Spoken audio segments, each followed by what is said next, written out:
ভিসার প্রসেস করতে করতে একটু লেট হয়ে গেছিলো দেখে একটা ম্যাচ আমি ধরতে পারিনি। সো আরেকটা ম্যাচ দেখেছি কানাডার মরক্কো আর আর্জেন্টিনার ম্যাচটা আনফরচুনেটলি মিস করে ফেলছি। লিওনেল মেসিকে খুব কাছ থেকে দেখা হয়েছে কিনা? এটা একটা আফসোস, দেখা হয় নাই। ওই ম্যাচের টিকিটটা ছিল আর্জেন্টিনার ম্যাচের, কিন্তু আগে যাইতে পারি নাই। সো ইচ্ছা আছে ওকে একবার হলো রিটায়ার্ড নেওয়ার আগে সামনাসামনি ওর ম্যাচ দেখা।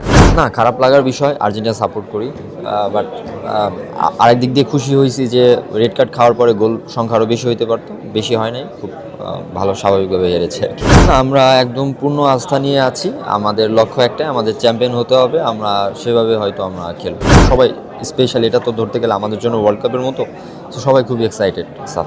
বাংলাদেশের হয়ে যে খেলছে হামজা চৌধুরী, মানে হামজা চৌধুরীকে কতটা আসলে উৎফুল্ল দেখা যায় দেশের হয়ে খেলতে? না, সেটা তো আপনারাও দেখেন, যেভাবে দেশের হয়ে কন্ট্রিবিউট করতেছে এত দূর থেকে এসে, এটা আমি বলতে চাই বাংলাদেশের জন্য হিউজ সব কিছু, মানে ওইটা আর হিউজ বাংলাদেশের জন্য। আপনি নিউ ইয়র্কে গেলেন, ওইখানে খেলা দেখার জন্য গেলেন, কয়টা ম্যাচ দেখলেন এবং ম্যাচগুলো কতটা এনজয় করলেন? না, আমি 2টা টিকিট পেয়েছিলাম।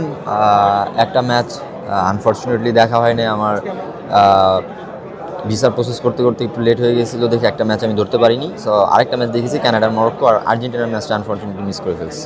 লিওনেল মেসিকে খুব কাছ থেকে দেখা হয়েছে কিনা? এটা একটা আফসোস, দেখা হয় নাই। ওই ম্যাচের টিকিটটা ছিল আর্জেন্টিনার ম্যাচের, কিন্তু আগে যাইতে পারি নাই।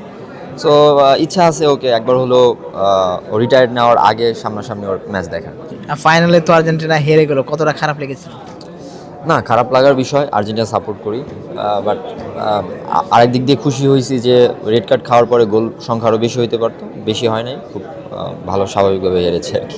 লিওনেল মেসি তো এখনো অবসর নেয়নি, যদিও শোনা যাচ্ছে কোনজন অবসর নিয়ে নেবে, যদি না নেয় নেক্সট ওয়ার্ল্ড কাপটা যদি খেলে, তাহলে লিওনেল মেসির ছেলে যে থিয়াগো মেসি, তারও খেলার একটা সম্ভাবনা সবাই বলছেন আর কি, কথা বলছেন।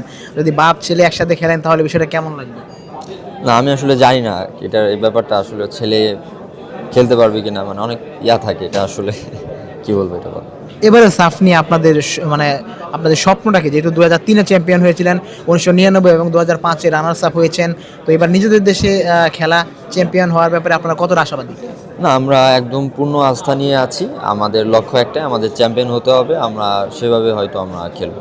হামজা ভাইয়ের সঙ্গে কোনো কথা হয় কিনা সাফ নিয়ে? না, কথা বলতে এখন তো প্র্যাকটিস চলতেছে, সো স্বাভাবিকভাবে সবাই ব্যস্ত। বাট যখন ছিল, আমরা ক্যাম্পে ছিলাম, তখন তো কথা হয়েছে সবাই, স্পেশালি এটা তো ধরতে গেলে আমাদের জন্য ওয়ার্ল্ড কাপের মতো। তো সবাই খুবই এক্সাইটেড সাফ। ড্রেসিং রুমে তো তার সাথে আপনারা বসেন, কথা বলেন, তো বাংলাদেশের হয়ে যে খেলছে হামজা চৌধুরী, মানে হামজা চৌধুরীকে কতটা আসলে উৎফুল্ল দেখা যায় দেশের হয়ে খেলতে?